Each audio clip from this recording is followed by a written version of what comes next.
नमस्कार, आप देख रहे हैं आपका अपना न्यूज चैनल प्रकाश खबर। चंद सेकंड में महानंदा नदी में विलीन हुआ अज्जा आंगनबाड़ी केंद्र।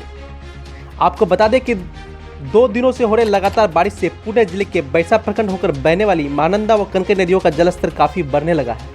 नदियों के जलस्तर बढ़ने से कटाव भी तेज हो गया है। ऐसे में प्रखंड अंतर्गत कनखलिया पंचायत के अज्जा गाँव में महानंदा नदी का कटाव से बुधवार की सुबह 6 बजे वार्ड संख्या 8 में स्थित आंगनबाड़ी केंद्र महानंदा नदी में विलीन हो गया। जानकारी देते हुए समाजसेवी जावेद आलम ने बताया कि पिछले 2 दिनों से कटाव में आई तेजी के बाद साल 2012 में बना आंगनबाड़ी केंद्र का अस्तित्व पर लगातार खतरा मंडरा रहा था। पिछले बार से ही कटाव रोधी कार्य तेज कर आंगनबाड़ी केंद्र को बचाने के लिए लगातार प्रयास किया जा रहा था, लेकिन नदी के तेज धारा और कटाव के आगे प्रशासन की सारी कवायद फेल साबित हुई। बुधवार की सुबह आंगनबाड़ी केंद्र का पूरा भवन भरभरा कर गिर गया और महानंदा नदी में विलीन हो गया। नदी की धारा आंगनबाड़ी केंद्र को अपने में समाहित करने के बाद से अज्जा गांव में तेजी से कटाव कर रही है, जिससे ग्रामीणों में दहशत व्याप्त हो गया है।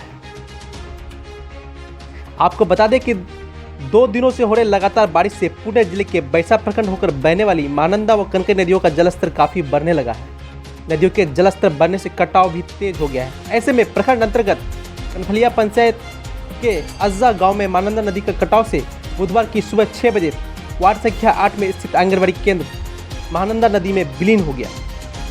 जानकारी देते हुए समाजसेवी जावेद आलम ने बताया कि पिछले 2 दिनों से कटाव में आई तेजी के बाद साल 2012 में बना आंगनबाड़ी केंद्र का अस्तित्व पर लगातार खतरा मंडरा रहा था। पिछले बार से ही कटाव रोधी कार्य तेज कर आंगनबाड़ी केंद्र को बचाने के लिए लगातार प्रयास किया जा रहा था, लेकिन नदी के तेज धारा और कटाव के आगे प्रशासन की सारी कवायद फेल साबित हुई।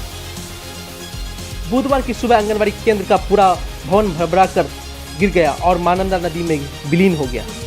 नदी की धारा आंगनबाड़ी केंद्र को अपने में समाहित करने के बाद से अज्जा गांव में तेजी से कटाव कर रही है, जिससे ग्रामीणों में दहशत व्याप्त हो गया है।